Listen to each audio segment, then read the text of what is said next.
Vendredi 8 septembre 2023, jour de deuil au Royaume du Maroc. Un tremblement de terre de magnitude 7 vient de frapper plusieurs régions du pays. Ce séisme a été ressenti jusqu'à Casablanca au nord et jusqu'à Agadir au sud-ouest. Il s'agit du plus puissant tremblement de terre que le Maroc n'ait jamais connu. Selon un communiqué du ministère de l'Intérieur, le bilan de ce séisme fait déjà état d'au moins 2901 morts et 5530 blessés. Plusieurs bâtiments et habitations sont fissurés, voire détruits, créant ainsi de nouveaux sans-abri. Environ 530 établissements et 55 internats ont été ravagés. Quelles sont les raisons qui ont rendu ce tremblement de terre aussi violent et ravageur?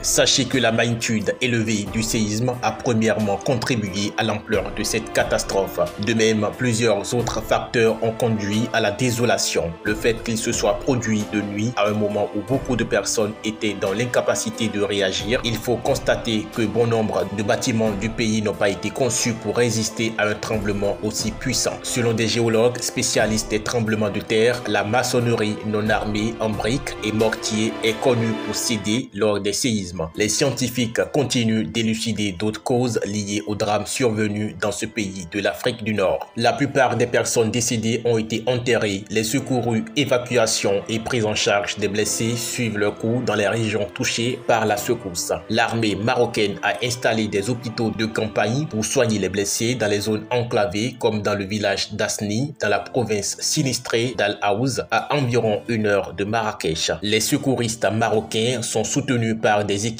du Qatar, de l'Espagne, du Royaume-Uni et de la Grande-Bretagne. Selon les dernières estimations de l'United States Geological Survey, le tremblement de terre de magnitude 7 pourrait causer des dommages et pertes économiques consécutives jusqu'à 8% du produit intérieur brut du pays.